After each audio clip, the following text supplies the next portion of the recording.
Ինչու է Երևանը օր առաջ պատրաստ հայ-թուրքական սահմանի բացմանը, իսկ Անկարան օր ավելի փորձում է ձգձգել ու պատճառներ գտնել սահմանադուռը փակ պահելու ու նախապայմաններ առաջ քաշելու համար։ Թուրքիայի խորհրդարանում արտգործնախարար Հական Ֆիդանը հայտարարեց, որ եթե Թուրքիան հիմա կարգավորի հարաբերությունները Հայաստանի հետ, ապա վերջինիս ձեռքից կխլի Ադրբեջանի հետ խաղաղության պայմանագիր ստորագրելու հիմնական շարժառիթը։ Մեկ օր անց Ֆիդանին արձագանքել է հայ գործընկեր Արարատ Միրզոյանը։ Արտգործնախարարը Armen Press-ին տված հարցազրույցում մերժել է նախապայմանների այս մոտեցումը եւ Թուրքիայի հետ հարաբերությունների կարգավորումը Ադրբեջանի հետ կապելը։ Այս երկու բաղադրիչներից որևէ մեկը մյուսով պայմանավորված չեն, եւ եթե անպայմանորեն փորձենք դրանց միջև պատճառահետևանքային կապ տեսնել, գուցե պարզվի, որ Թուրքիայի հետ հարաբերությունների ամբողջական կարգավորումը կարող է ոչ թե բացասաբար, այլ ճիշտ հակառակը, դրականորեն անդրադառնալ Հայաստանի եւ Ադրբեջանի միջև կարգավորման գործընթացի վրա։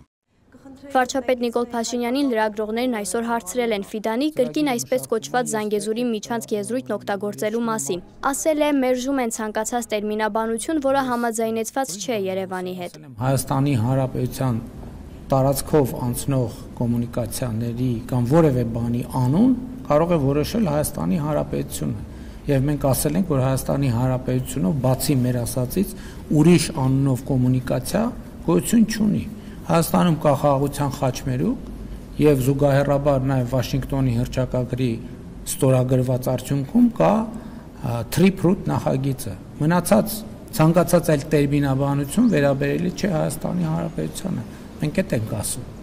Թուրք որոշ փորձագետներ կարծում են, որ քաղաքական հռետորաբանությունից զատ սահմանի բացումը տնտեսապես ձեռնտու է հենց Թուրքիային, հատկապես նրա արևելյան նահանգներին։ Ես կարծում եմ, որ Թուրքիան սահմանի ուղիղ բացում շատ է ուզում, քանի որ ամենաշատը Թուրքիային է դա օգուտ։ Հատկապես սահմանամերձ նահանգները, Աղրին, Իգդիրը, Կարսը, Արդահանը, մենք կարող ենք ներառել նաև Արդվինը, ունեն լուրջ կորուստ, տնտեսական կորուստ։ Այս սահմանները բացելով Թուրքիան կցանկանա ապրանքներ վաճառել Հայաստանին, այնտեղից Ադրբեջանին, Իրանին եւ Կենտրոնական Ասիային։ Իհարկե Ադրբեջանի հետ մեր ռազմավարական սերտ հարաբերությունների շրջանակում մենք պետք է համաձայնեցնենք քաղաքականությունը նրանց հետ։ Պետք է բացել սահմանները, Ադրբեջանի հետ խորհրդակցելով եւ նրանց համոզելով։ Ես կարծում եմ, որ մոտ ապագայում սահմանները կբացվեն եւ Թուրքիայի ու Հայաստանի միջև հարաբերությունները կվերադառնան բնականոն հուն։ Բայց այս սահմանների բացման ու դիվանագիտական քննարկումների ֆոնին կա մի մտահոգիչ իրողություն։ Թուրքիայում հայտնի մտավորական գրող լեզվաբան Սևան Նիշանյանը զգուշացնում է Թուրքիայում հակահայկական տրամադրությունների աննախադեպ աճի մասին։ 60 yıldan beri Türkiye Որպես մեկը, որ 60 տարի է գիտի Թուրքիայի հասարակական կարծիքը եւ Թուրքիայի մթնոլորտը, կարող եմ վստահորեն ասել հետեւյալը. այս 60 տարվա ընթացքում երբեք հայատյացությունը Թուրքիայում այսքան սուր, այսքան ակտիվ եւ այսքան տարածված չի եղել։ Դա կարող է մասամբ պայմանավորված լինել համացանցի եւ սոցիալական մեդիայի ազդեցությամբ, որովհետեւ ավելի արմատական տեսակետներն ավելի հեշտ է դարձել արտահայտելը։ Ամեն օր, ամեն րոպե, ամեն ժամ սոցիալական մեդիայում տեսնում ենք ահասարսուր, խորը ատելության դրսևորումներ, որոնք հասել են սարսափելի ծավալների։ Եթե Թուրքիան ցանկանար հարաբերություններ հաստատել Հայաստանի հետ, վաղուց հաստատած կլիներ։ Որովհետև Հայաստանը միշտ ասում է ես պատրաստ եմ վաղն էլ, վաղը չէ 1 ժամ հետո էլ,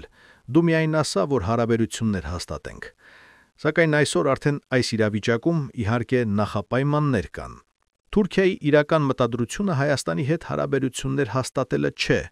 Ներկա պահին 100 տարի առաջվա պլանը ծրագիրն է գործի դրվում։ 100 տարի առաջվա պլան ծրագրում Հայաստան անունով երկիր չի լինելու։